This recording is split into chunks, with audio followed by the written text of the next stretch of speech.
They're joining us by Microsoft Teams. I can see them. Hi, everybody on Microsoft Teams. And faculty and staff who have come together to talk about this opportunity that is before us. Before I do that, I want to make two announcemements. One is that in our previous meeting with leaders from our county and our legislative delegation, they were able to do something that we hoped would happen before the pandemic struck, and that is present us with a resolution from the House and the state celebrating the 150 years of Martin Methodist College. So congratulations on that, and we'll have these properly framed and placed as part of the history of evolution of this college, from a female college in 1870 to where we are today, to where we may be as we go down the line. And then the second point I want to make, we haven't been able to gather as a community much, and I sent you out a short report about where we are in terms of enrollment and all of those kind of things. But I want to say thank you to all of you who helped us successfully start this year. It was by the hardest that we all worked together to make sure this is a safe and successful environment, and you've done a brilliant work. The students are fairly compliant, and we've been able to keep cases at a minimum so far, but we'll keep on pushing, keep on trying to take care of things. So thank you for helping us to have a successful opening to the year. Also, is Jeff Bain still with us? Where's Jeff? He was out getting chairs. Jeff, if you're not with us, or if you're on the Microsoft Teams, I just want to point out that Jeff Bain has been selected for induction into the NAIA Hall of Fame. From what I can tell, the Hall of... Yes. From what I can tell, the Hall of Fame started in around 1980, and since then I think there's only been about a dozen. There are different categories: athletes, administrators, faculty reps, but only about a dozen have been inducted into the Hall of Fame. So for his meritorious, almost said mysterious service, his meritorious service is what it says. And what a wonderful capstone to a brilliant and extraordinary career. And we, again, celebrate that for Jeff. We are here today for you to hear from some folks from the University of Tennessee system regarding the opportunity that's before us. We have kept you up to date in terms of where we are in the process and what are the possibilities. There's a lot we don't know, and it's going to take time. And I think one of the most, the greatest emotions that I have is number one, excitement and enthusiasm about the possibility, but number two, difficulty handling the ambiguity and the suspense that we're all in. That's going to be where we live for a while. Hopefully, as we get beyond certain points in this process, it'll become we'll become more confident, more real, perhaps after the legislature or whatever. But in between time, we're going to prepare to make the most, the strongest case for this partnership. And there were trustees here earlier. There are some here. I'm going to let Richard Warren, the chair of our trustees, speak to you next. But they are the ones that will make the decision. And they're making the decision based upon really one primary motivation. And that is, can we maintain and expand the mission, preserve and sustain the mission going forward? And they need to hear from you and what you feel about it. They're anxious to hear from you. We've had a lot of enthusiastic support for this, but I also asked you for your questions and concerns. We will answer those as quickly as we know them. Many are specific to particular HR kinds of policies, etc. But we will not leave you in the dark where we have information that can enlighten you to the future of the partnership. So I can guarantee you that. And also, as you all know from the letter of intent, we're all going together on this ride. And you'll be with us as a part of this. And so we're also very excited about that. The biggest question that I receive, perhaps the most frequent, is what are we going to name this thing? We're going to wait, I think, beyond, according to our public relations expert from UT who's with us today, Tiffany, thinks it would be great for us to wait beyond the trustee votes that are likely to happen in November, and then as a community do some type of exercise so that you can be a part of whatever that name might be. We do want it to be something that is reflective of a region rather than just one place. So I'll leave it with that. And then there are other questions that you have that we'll take in a few moments and hand out to the various folks that are on this dais. I do want to introduce them to you before I ask Richard to come forward and make some comments from the Board of the Trustees. To my far left is David Miller. He is the Senior Vice President of the UT system, formerly had the same role in the Wisconsin system and worked there for 20 years. And we're very blessed to have him in Tennessee. He is by all accounts, an incredible administrator, but what I think spoke to me was when we were having an earlier conversation and we were talking about what our ambition was, and both of us joked, well, my ambition is to retire at some point before I die, and he pointed out that in his retirement that he wanted to help churches steward better their finances, and I thought that was a very good kind of reflection of the person he is. And then Linda Martin, who is the Vice President of Academic Affairs, but also Student Success, comes to us from a long tenure at Ohio State System to Tennessee. And I want to back up and say they both came, and this also gave me great comfort because they had great jobs, both of them, in big systems. But what attracted them here was the culture of the Tennessee system. And I think that speaks well. I hope it'll speak well to you. Linda is just the right person at the right time to be in this position to be talking about our mission and in southern Middle Tennessee. She was born in a town that didn't even have a blinking light up in the Midwest. And she's risen to one of the highest posts in higher education. But on the way, she also served in many posts, including one 2-year post with the Ohio system, where students just like ours, 50% or more Pell eligible, 50% or more next generation, got their start and then found their way into the broader Ohio state system. So it's a pleasure to have both of them here today. And then, of course, Randy Boyd. He is a first-generation college student went to UTK. I said he graduated at 16. He started at 16, graduated at 19, not because he says he was smart, but because he was cheap. He worked his way through. And he has a great heart. He's not only that, but he's been the Development and Economic Commissioner for the state.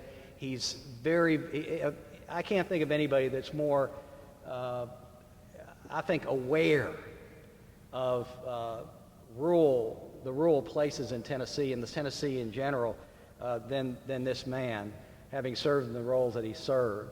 He's a serial entrepreneur, a great philanthropist, and it's exciting to have him on my campus. I told my wife, I said, you know, we're somewhat alike, except he's on leadership steroids. I don't know where you get those. I don't know if it's Goom or something. They can get those things.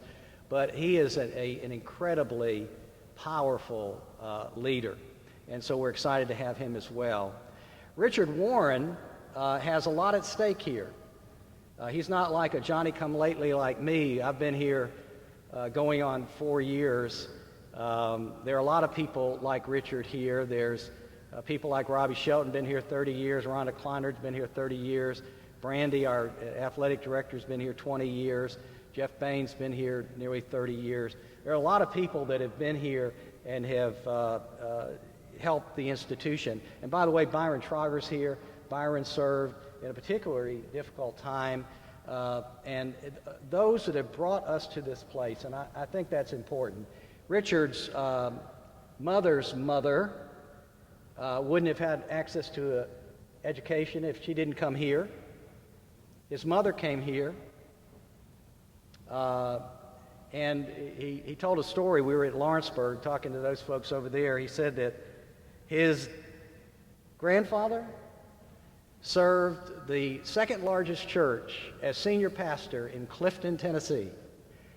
And out of that, he had to educate his daughter, and he did here at Martin Methodist. Later becoming, even working here for a period of time, but also serving as on the board of trustees. So 100 years of Richard Warren's family, and now he is the chair of our board at this very important crossroads in the institutional life. And so, Richard, please come and share.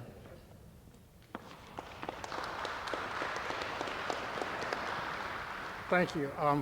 I think I'm like most of the members of our Board of Trustees who have a special passion for this school, either because of the role it played in their own lives or in their families' lives, or because of some similar institution that played that role. And Mark got most of the facts right. My wife's grandmother graduated from here in 1920, so I've got a 100-year involvement with this school. She and her sister both grew up on a small farm in southern Williamson County, and they were not the first people in their family to go to college, but they were the first women, and that was back when Martin was a women's college. And so that was special. Then my grandfather, my mother's father, was the pastor of the little church in Clifton, the second largest city in Wayne County. Wayne County is not very big. And it was in the middle of the Great Depression. I mean, he could not have sent his two daughters to college, except Martin College was here, and Martin College was available to them. And then my father later became a Methodist minister and was the district superintendent of the old Columbia District, which included Giles County. And he served on the Martin Methodist College board for 6 years, and as Mark said, later served as the director of development here for 2 or 3 years. So I've got a long involvement with this school.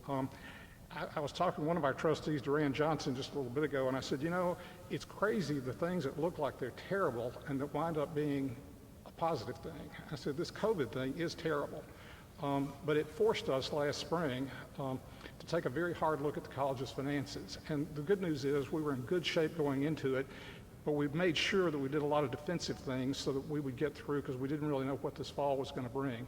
But in the course of that, Mark and I started having conversations. Was encouraged by a couple of our trustees that said there are not as many college students coming down the road in the pipeline. You can look at the demographics. We're a small college to start with. We probably should be open to opportunities to partner up with somebody. So you can imagine what happens when Randy Boyd comes by to have a cup of coffee with Mark LaBranch, and they start talking about the missions of their respective schools and realize you could lay them right on top of each other. I think the one thing our Board of Trustees is determined is this school will continue to be a college of opportunity. We're only going to do this combination if we manage to maintain that mission, and I'm confident that we can. So, thank you.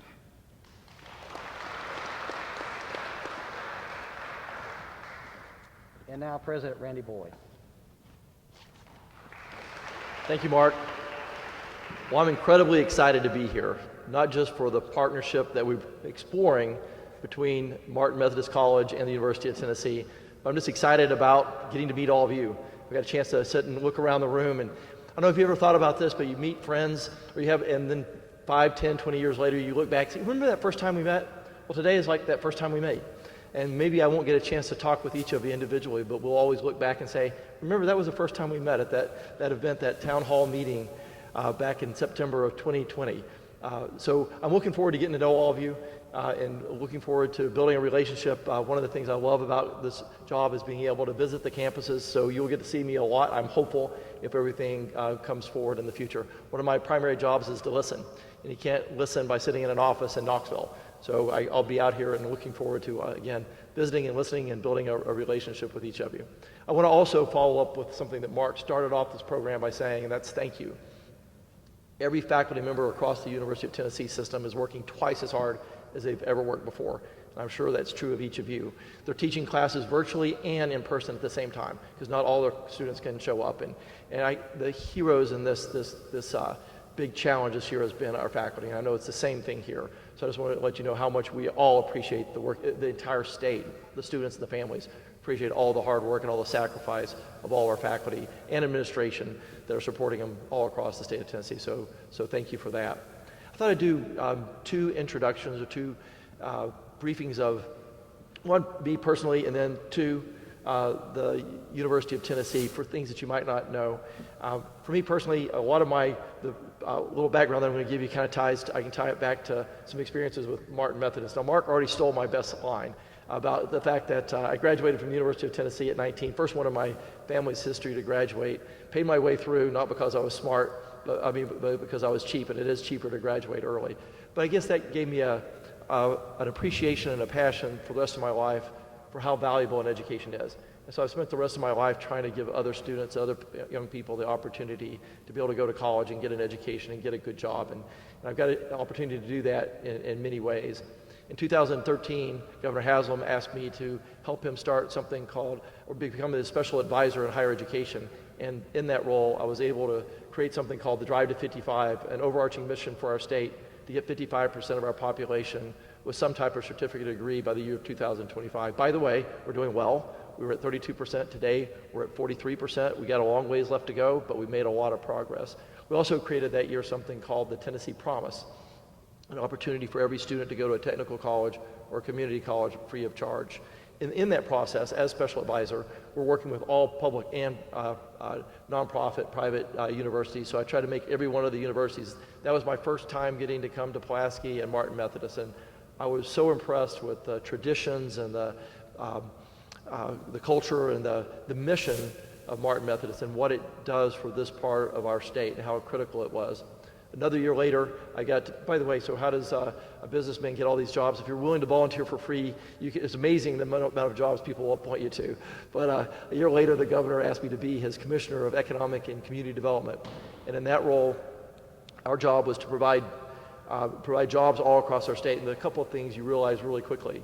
The first is, the most important thing to bringing jobs to any community is having a workforce, an educated workforce that can fill the jobs. And education was critical. And we also realized that in so many of our rural communities, they were getting left behind. It was easy to bring businesses to Nashville or even to Memphis or to Knoxville. It was hard bringing them to our rural communities. So if we were going to make a difference in our rural communities, and we knew we had to, then we had to invest in education. Again, Martin Methodist stood out as one of the beacons within an area that needed a higher education alternative. I got to meet Ron Ford, or Pat Ford, I'm sorry, your mayor during that period of time. He invited me again down to Martin Methodist. This time I was a guest lecturer on entrepreneurship, which was my background. And I'm not sure if I really helped the students much, but at least they seemed to listen. It was a really great opportunity to get back to Martin Methodist. Then I got to run for another political office. I'm one and done, by the way, but I did get to run for one political office, and I got invited back again to Martin Methodist, and again, just to deepen my appreciation for everything that this university does for the community. So I had a lot of different opportunities to get to know Martin Methodist over the last few years, and a lot of opportunities to realize just how important this college is to this part of our state. A little bit about the University of Tennessee and thinking about mission. So I graduated from the University of Tennessee, Knoxville. I've lived all my life in Knoxville. I've been on advisory boards in a lot of different ways involved with the university. But there was one thing that I really never appreciated until I took this job as president 2 years ago. And that is that we're the land-grant university of the state of Tennessee. I kind of had heard that, but I didn't really understood really what it meant. I've really internalized that in this last couple of years, and it's become a key part of who we are and who we're going to be going forward and living up to what that mission is. So for those that don't know, and most of you probably do, but in case you forgot, or just a refresher, but land-grant universities were created in 1862 by the Morrill Act. There was a Senator Morrill that had this idea that he sold to President Lincoln, who sponsored and passed the Morrill Act in 1862, which was that we're going to create these land-grant universities in all the states that were going to be there to teach things that colleges didn't teach back then. We're going to teach agriculture and commerce and engineering, things that colleges weren't known for. And we were going to do something even more radical. We were going to provide a higher education opportunity to the working class and the middle class and provide them a ladder up to a better job and a better opportunity. This was not something that universities did. That's something that we want to do now, to live up to be a university that is accessible and provides greater opportunity for more people, to provide that ladder up. For those reasons, last year we created something called the UT Promise, a new initiative that is similar to the Tennessee Promise, but a new initiative that allows any student in the state of Tennessee that can academically earn the right to come to any one of our campuses, to come as long as their family income is under $50,000, to come free of tuition and fees. We're the first system in the country to be able to do that. Any university that's a member of our system will have that, be a part of that program. Again, to help us live up to that aspiration of being that university for opportunity and for accessibility. You know, last year, UT Knoxville was moved up in the U.S. News and World Report rankings from 52 to 44th. I'm not sure how much you guys celebrate rankings here, but a lot of big universities talk about rankings all the time. Personally, I don't really like rankings. In particular, I don't like that particular ranking, and here's why. There's other reasons, but here's one particular reason why I really don't like that ranking. One of the ways in which you move up in the rankings is by what they call selectivity. How many students you reject. So like if you reject 80% of the students that apply, you're going to make the top 50. If you can reject like 95% of the students that apply, you're going to probably be in the top 10. The more people you can keep out, the better you look. That's exactly the opposite of who we want to be. We want to be a university that's known for our inclusivity, not for our exclusivity.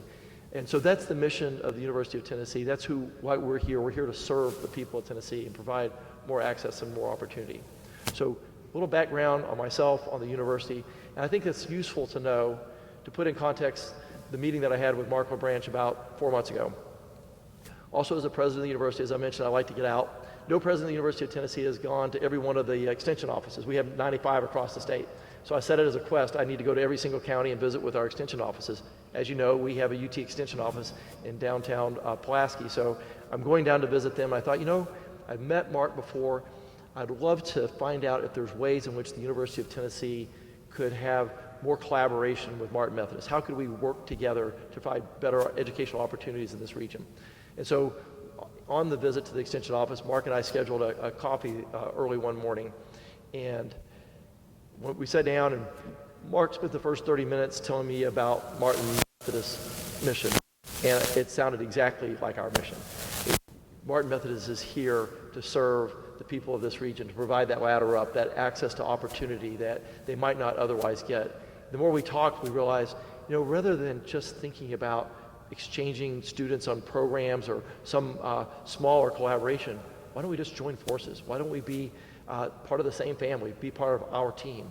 And the more we explored it, the more we discussed it, the more it seemed to make sense. And we found other synergies too. So lots of other ways in which we can improve access for transfer students, for new programming, but most importantly, the fundamental thing that made us realize that we could be a part of the same family and work together was because we shared the same mission.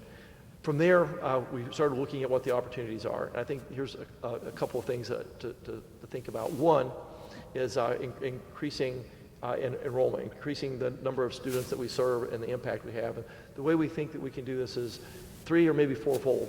One, there'll be certain students that will decide to stay in Giles County in this region as opposed to going to another college in the state of Tennessee. Now, that's a zero-sum game. Back to the drive to 55, we're not really helping the state get more students, but for those students that are here, maybe by getting a degree here in Giles County, they'll stay in Giles County.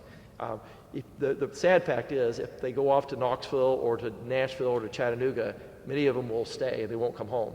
So being able to retain our talent in our community, I think, is one opportunity, even though it doesn't have a net gain for the state.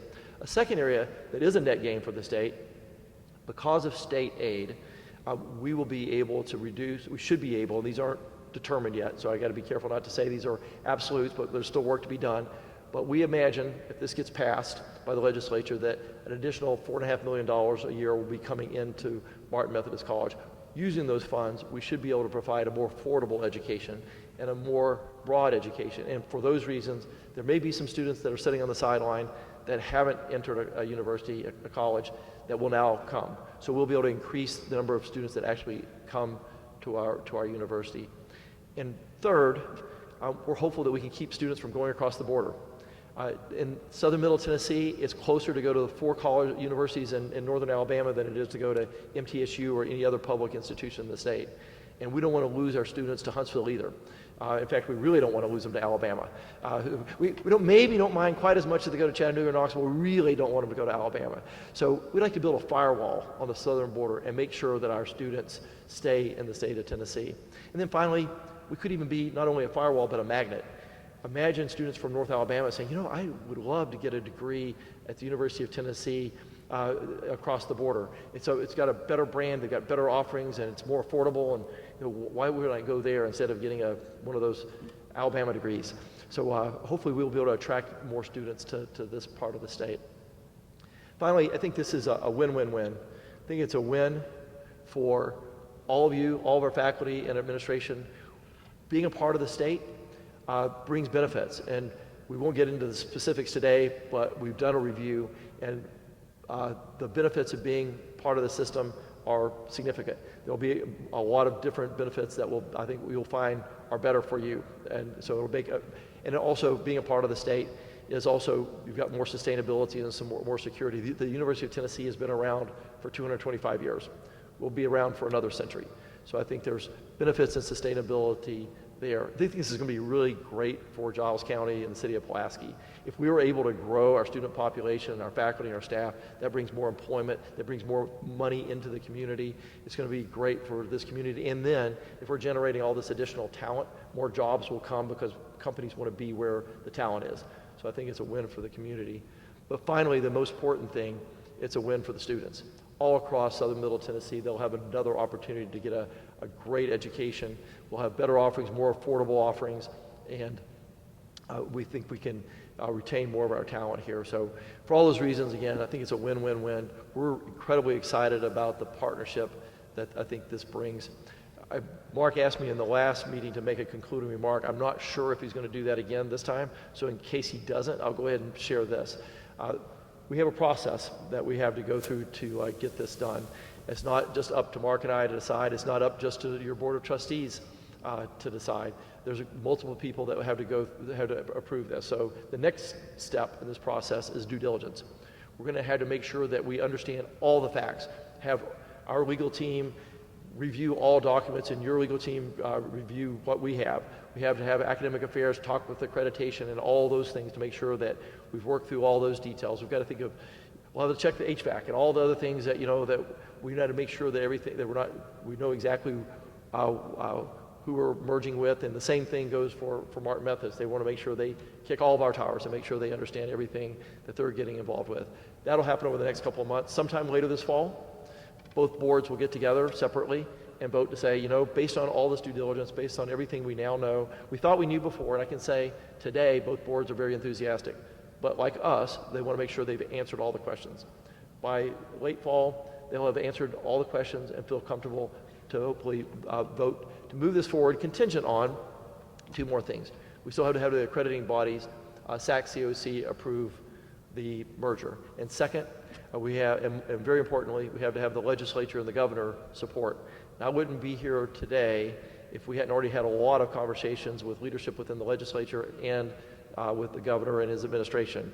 And we've got a lot of very enthusiastic support, and including all the leadership in this area, from your city to mayors to your state representative and state senator. So I think we've got a lot of support, but we can never take anything for granted. So we still have that hurdle. But if those things all happen as we hope they will, sometime by next summer, hopefully the Martin Methodist College and its traditions and its great staff and faculty will be a part of the University of Tennessee system. I'll be back here hopefully to welcome you back on campus next year with Mark and within the University of Tennessee system. Through the process, again, we can't guarantee anything. There's a lot of other people that have to make decisions. We're going to work hard to make sure they have all the facts, and I think if they have all the facts, they'll make the right decision. But the one thing that we can guarantee is that we're going to be inclusive. We want your input on every aspect. So there'll be lots of town hall meetings, lots of conversations around every nuance to make sure that everybody is heard. You may not like every decision, but you'll always be a part of every decision and have an opportunity to have input. And second, we're going to be transparent. When we know something, we'll share it. When we don't know something, we'll say we don't know. But we're going to be transparent through the whole process, and those are the things that we can guarantee. Again, I'm excited to be here. It's great to meet you at a distance, and I'm looking forward to getting to know all of you over the years to come. Thank you so much.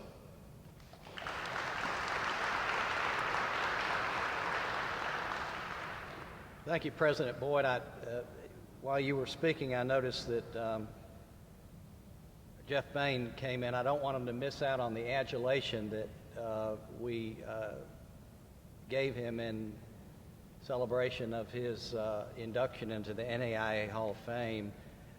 These banners around, we're going to have to build a bigger gym. That's the first capital thing we want, just to hold the banners that are around here. But 27 years as AD, 30 years with us, or is it 27 years? Anyway, whatever, it's a long time. So let's give Jeff Bain a hand.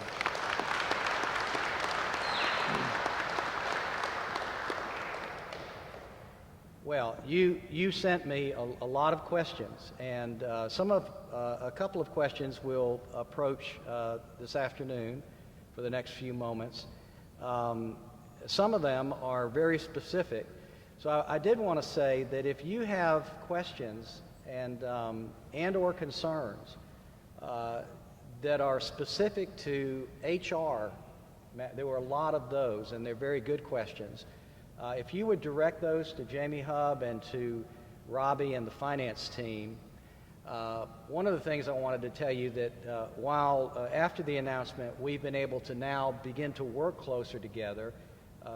So people like David Miller and his team have already started today to work with our finance team, our HR team, to answer all of those questions.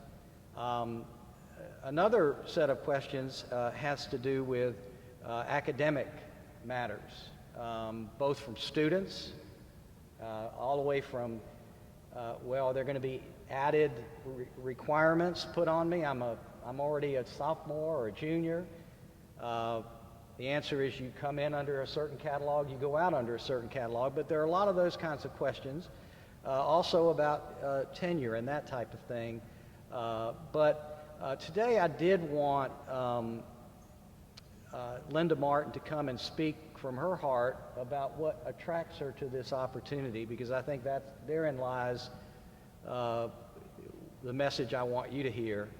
But also talk about faculty culture. And I mean, we've got this impression, I think, at least I do, that that next week, I see Mark Chi can't join meeting, but Mark Chi's already a researcher, but that he's going to be having to get some NAI, or not NAI, that's sports, NIH grant for billions of dollars, and you know, others are going to have to write books and that kind of thing. So I do want to talk, Linda, to talk about her attraction to this, and then also a little bit about selectivity related to what President Boyd said, and then also to talk about faculty culture. So.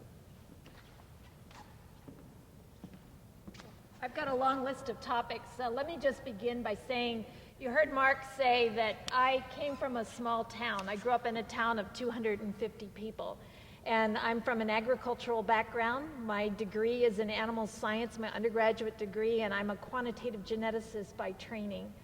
and have a passion for students. And I've had a passion for students since I started as a faculty member. I came up through the faculty ranks, and I worked with students in internships, worked with students in experiential learning, understood what it meant to have good mentors and good teachers and people that believed in students when they didn't believe in themselves. And during my academic career, I've had a lot of great opportunities. I've worked at open enrollment institutions where students needed a high school degree in order to be accepted into the institution, and saw record number of students graduate in terms of persistence to a degree, not necessarily because the students had the background when they walked in the door, but because they had caring faculty and staff who stood behind them and supported them every step of the way. When I was at Ohio State, and Ohio State's a big institution, but I oversaw the academic program at our two-year agricultural institution in Worcester, Ohio, with a high percentage of Pell-eligible students and a high percentage of first-gen students. Students who didn't believe a college education was possible and found that opportunity in a very small setting in about 900 students on campus. And I saw what that meant for students, and I was a big believer in the environment in terms of what it did to help those students succeed. But I also saw that 900 student campus benefited greatly by being part of a larger entity, and that was the Ohio State system, in that we could tap into some of the resources that we wouldn't have had as a 900 student campus. So some things like student success initiatives, faculty development, opportunities for growth both in the faculty and student side, and for colleagues to work together across campus boundaries to address the most challenging issues. And so that was exciting. Ohio State was my alma mater, and it took a lot to break, as you know, when you're at your alma mater, there's a connection there. But I came here 2.5 years ago because of the commitment that the state of Tennessee had to higher education, and because of what the University of Tennessee meant in terms of the commitment that they had for helping students achieve a college education. And so it's fun. It's fun to be here now. It's fun to be a part of this. And just to tell you some about what I do, what my office does, we support student success initiatives across the system. So we help campuses be successful. We help faculty and staff be successful in their student success initiatives. We help you establish goals. Each campus has their own goals with regard to student success, and it's about the student population that you serve. And so we work with you to help you develop that and to support you in terms of the initiatives that you move forward. We work with faculty development and administrator development on the campuses, and so we help administrators in the jobs that they do, and to do that even more effectively, and support faculty in their role in working with students in the classroom. We also coordinate new academic programs as they come forward and help identify opportunities for programs that have the potential to grow across the state, and really filling a need in the state, but also identifying areas for opportunity in terms of student graduation. We coordinate promotion and tenure, and I know that that's near and dear to faculty hearts. And one of the things that is important to know is that it's not a one-size-fits-all. Not every campus is a UTK. Not every campus is a UTC.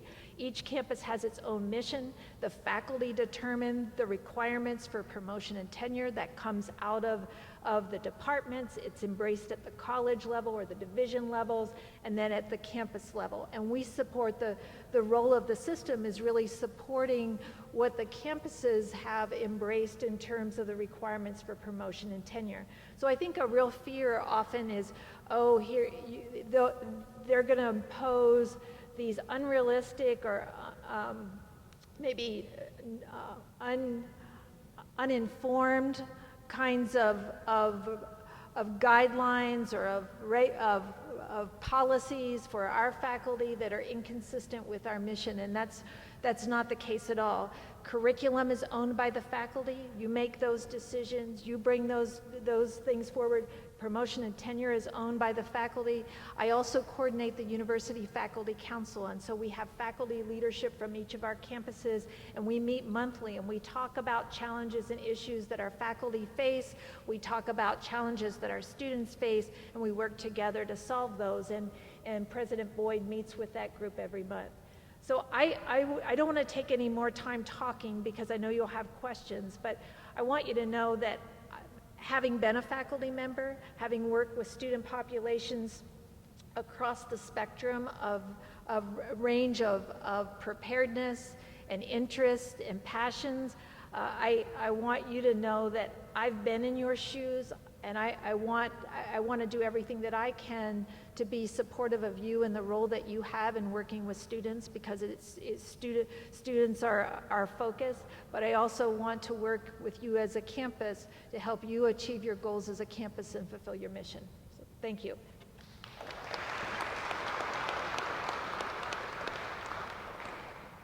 Thank you, Linda. The way that I've tried to describe it is, of course, to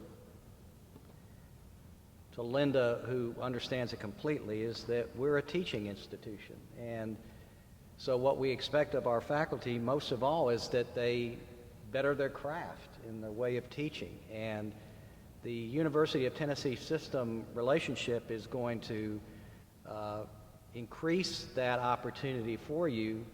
But, of course, and the expectation that you will seek to develop your pedagogy in a way that will help students succeed in even greater ways. And that's aside from the fact that we know that you want to keep up with your field, regardless of what that field is. So thank you for that. And I wanted to give David Miller an opportunity to speak. First, I want to know when we're going to get our new gymnasium. No, I'm just, there is a process to that. Okay.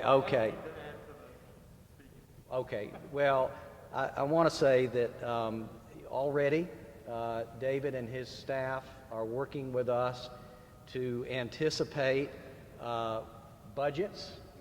There's a lot of pieces here, and it will determine what we ultimately charge for tuition and fees, what part of that we actually need to get completely in terms of any discount, which will also determine what kind of scholarships we give and how we give them and to who and when and what. So all of that still, there's a long way that we need to go. So I would ask for your patience in that. Obviously, we're all aware that, and I think, David, you brought it up to me first, that the sooner the better. I mean, if we're trying to recruit a class for the fall of 2021, then there's some things that we can determine that may help us to do that without breaking covenant with SACS or the legislature or with other people. So it's going to be an ambiguous path, and so again, we need your patience. When it comes to HR matters, perhaps they had some answers today, but I know that you might be concerned about things like, am I going to keep my vacation? I've been here 15 years, and according to our policy, that gives me 4 weeks of vacation. Am I going to have to start back at zero? I don't know if you're prepared to answer questions like that. Some of them, but why don't you come up and answer? So you're aware of some of the questions. Could you answer the ones that you feel like you can answer today? Yeah. Okay. Hi, everyone. It's great to be here again. President Boyd always practices his ABCs, which are always be closing. I practice my ABCs, which are always be cautious. So a few highlights about what we've discovered so far about employee benefits. We've done a pretty thorough analysis of health care benefits, so forth. In net cost to the employees, health care benefits should go down cost to the employees substantially to about half of the premium. In terms of retirement, there's great news and there's mixed news. The state contributes 9% of your pay to retirement. The state puts that in. We have to build that into the budget, and then the state funds the increases every year.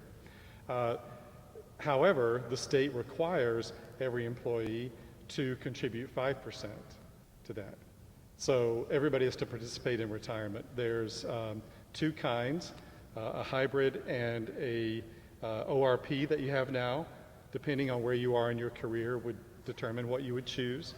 The good thing on annual leave is we carry forward annual leave, and as you accrue unused annual leave, we do pay out annual leave up to a limit upon separation, so that's sort of a new benefit. The other questions, Mark, can you think of? Yeah, the question is, if I've been here 15 years, and that I don't know how it is in the state, but allows me for a certain amount of vacation, can I stay there? Yeah.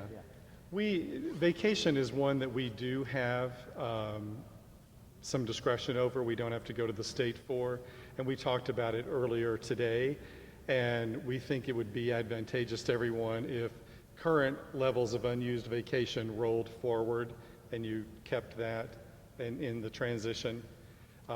In terms of retirement, since it's an ORP system, it doesn't matter, whether you're in the defined contribution plan, so years of service aren't a factor, really. One of the questions, and I know you can't answer this, and although I feel like it's rather unlikely, this is a state issue, because people want to know, I've worked here for 15 years, I'm on my last leg, could I get credit?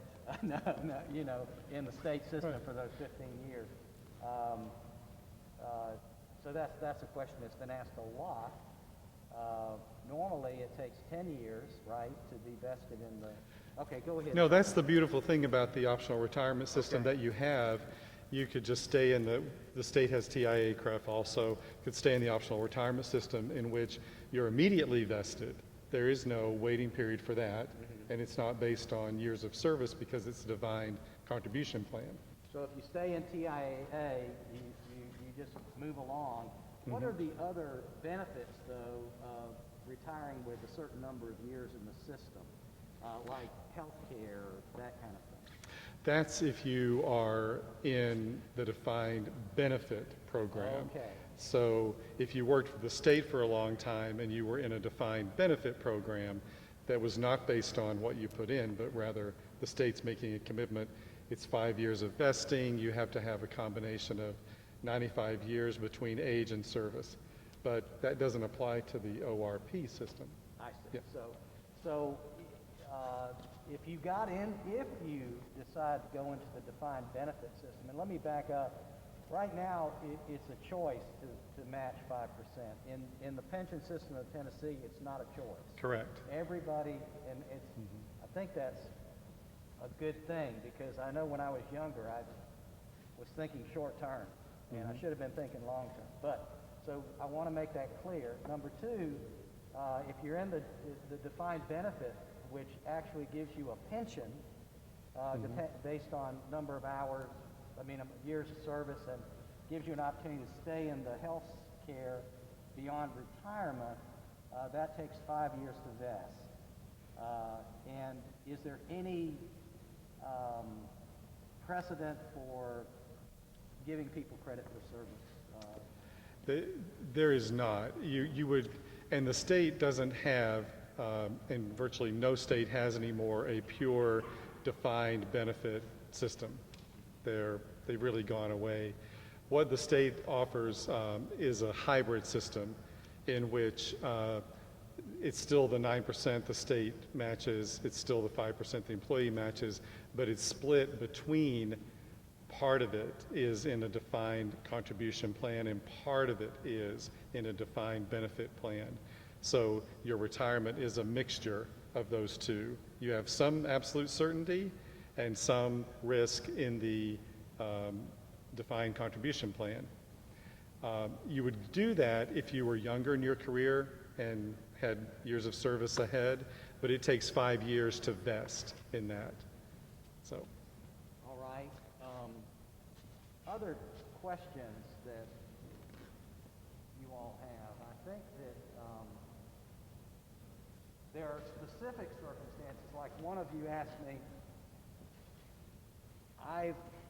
and it's hard to believe this person is one of the most productive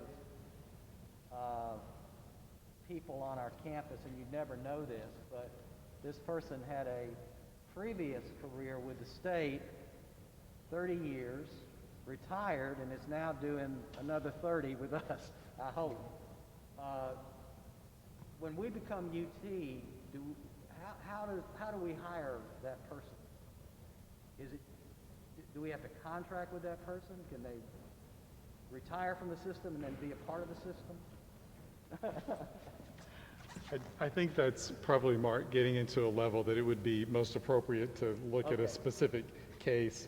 The good news is, we would have counseling available to work with every individual on a case-by-case basis.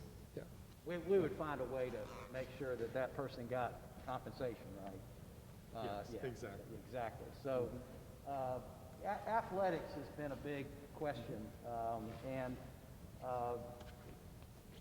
I think there's some relation to athletics, academic program, student life, all of those pieces. Your responsibility is not to govern the academic program, the curriculum, and all of that. Your responsibility is to govern financials, financial matters. So as a college, tell us how that works in terms of making decisions on campus and what happens when you have to go beyond campus to make decisions. Yes, and President LeBranch, I would first say our real job is to support the institutions, right. With both services in administrative areas, but in the budget and finance area, the institutions run their own budgets and determine their own allocation of funds among the expenses of the university and among the academic departments. The system office doesn't do that for each university, though that is done by the university. What the system office done primarily is advocate for the institutions with the state. That's one of our biggest responsibilities that we take very seriously. The state has a funding formula for the academic institutions. So Chattanooga, Martin, and Knoxville are part of the state funding formula, as are the other community colleges and universities. And so that is a relatively competitive process in which academic performance is the way to earn additional revenue through the state.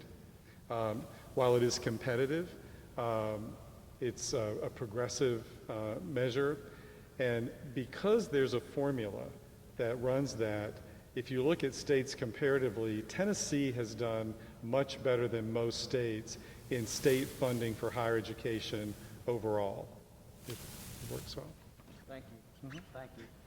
I did promise that we would have these folks back at the Abernathy Airport, which is about 10 minutes away. So we're nearing the time that we need to end this meeting together. I do want to say that now that it's public and we're working together, that we'll have you all will have greater access to information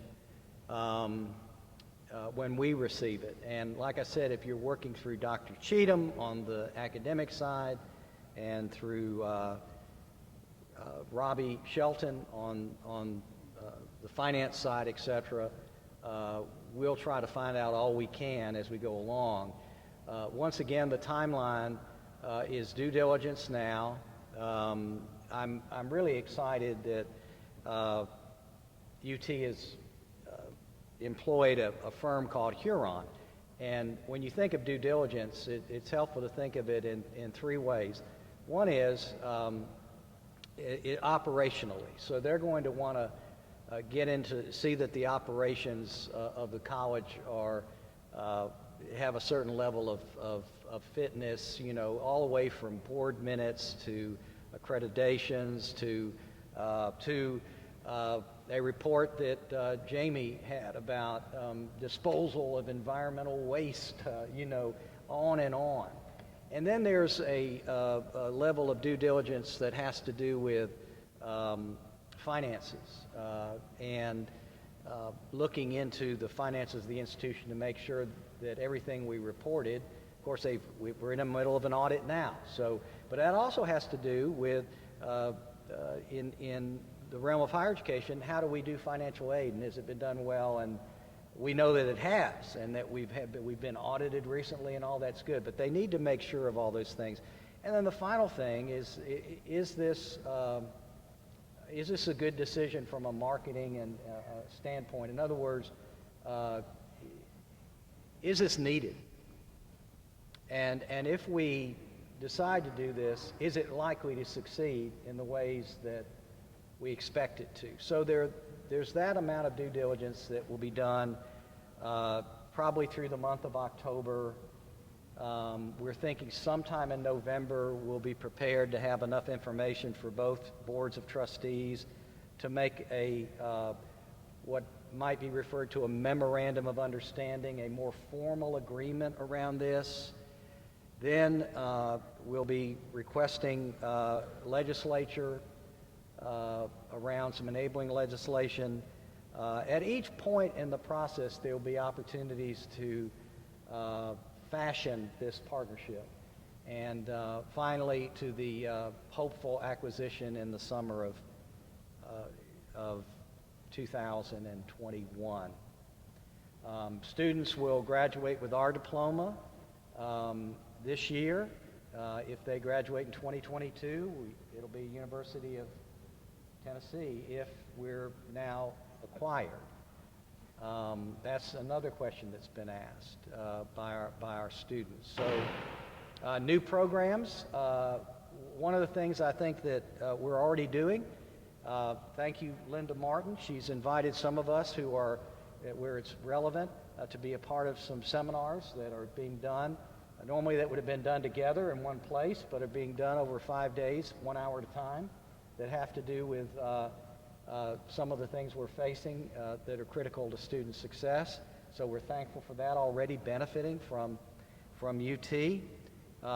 And we're already in conversation with other campuses about programming that might, so that when we kick this off, assuming we have that opportunity, we'll be able to do so hitting the ground running. So there's a lot of other things. I guess some of the difficult parts will be that people that fear things fear changing our enterprise system, for instance.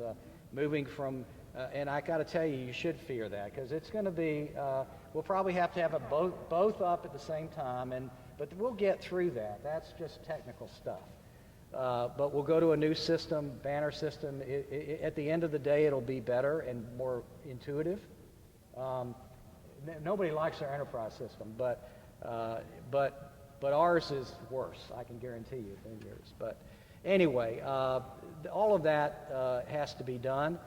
We will come to a point where we can decide what tuition is going to be, what the average net tuition per student we have to have, what our budgets will be. The other thing that comes up, this group, in the last minute, I just want to say that part of the private college landscape is that is economy and efficiency, and sometimes to the point where being sustainable means that that you have practices that don't necessarily create sustainability. And one of those is that not being able to compensate folks, particularly when it comes to